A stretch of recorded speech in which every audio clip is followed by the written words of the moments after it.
ഉസ്താദുമാരെ, സ്നേഹികളായ എൻ്റെ വർണ്ണശലഭങ്ങളെ, അസ്സലാമു അലൈക്കും. മുത്തുനബി സല്ലല്ലാഹു അലൈഹി വസല്ലമയുടെ ജന്മദിനം കൊണ്ടാടുന്ന ഈ വേദി ഞാൻ നിങ്ങളോട് കൊച്ചു കഥ പറയാം.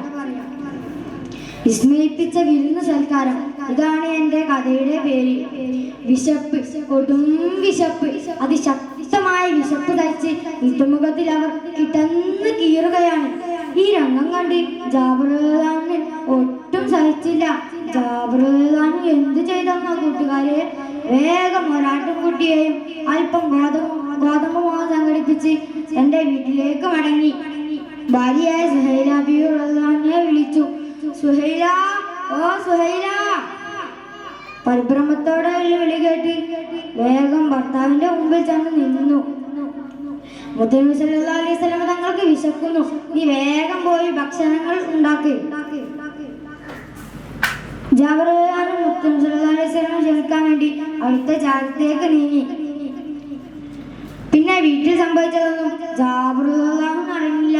എന്താ സംഭവിച്ചതെന്നോ കൂട്ടുകാരെ? ജാബിർ ആടിനെ അറുത്ത രംഗം തന്റെ 4 വയസ്സുള്ള പിഞ്ചു മക്കൾ നോക്കി കണ്ടിരിക്കുന്നു.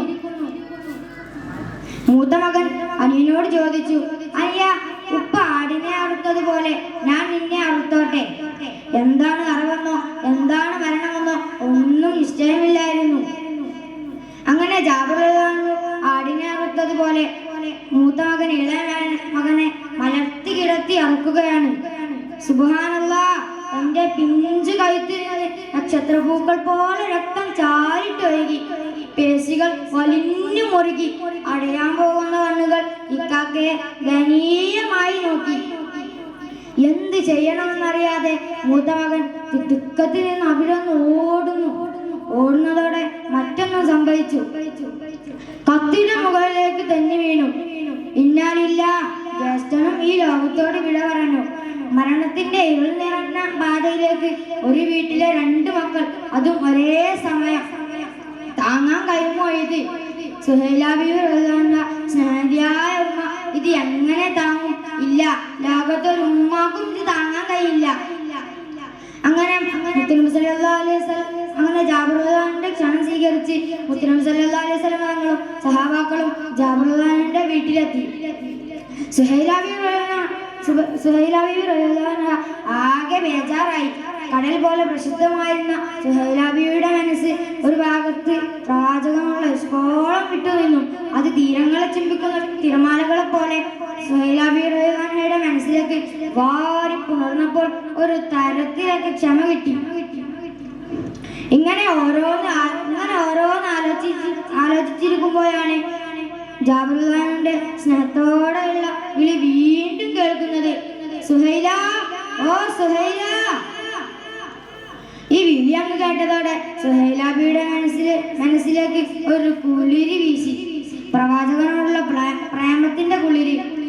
മുത്തുനബി സല്ലല്ലാഹു അലൈഹി വസല്ലം തങ്ങൾക്ക് കഴിക്കാൻ ഭക്ഷണം എടുത്തു വെക്കുകയും മുത്തുനബി സല്ലല്ലാഹു അലൈഹി വസല്ലം തങ്ങൾ കഴിക്കാൻ ഇരിക്കുകയും ചെയ്തപ്പോൾ മുത്തുനബി സല്ലല്ലാഹു അലൈഹി വസല്ലം തങ്ങളോട് ചോദ്യം, എവിടെ ജാബിർ, എന്റെ മക്കൾ? ജാബിർ സുഹൈല ബീവിയോട് ചോദിച്ചു, മക്കൾ എവിടെ? സുഹൈല ബീവി ആകെ പേടിച്ചു. ഗദ്ഗതത്തോടെ സംഭവം ജാബിർ മുത്തുനബി സല്ലല്ലാഹു അലൈഹി വസല്ലമയോട് അവതരിപ്പിച്ചു. മുത്തുനബി സല്ലല്ലാഹു അലൈഹി വസല്ലം തങ്ങൾ പറഞ്ഞു, ഞാൻ തന്നെ അവരെ വിളിക്കാം. ജാബിറിന്റെ 2 മക്കളെ, വരൂ. അത്ഭുതം, അത്യത്ഭുതം! ചൊരയിൽ പുതച്ചു മൂടിയ ആ 2 മക്കൾ അനുസരണയുള്ള മക്കളെ പോലെ എഴുന്നേറ്റ് വരുന്നു.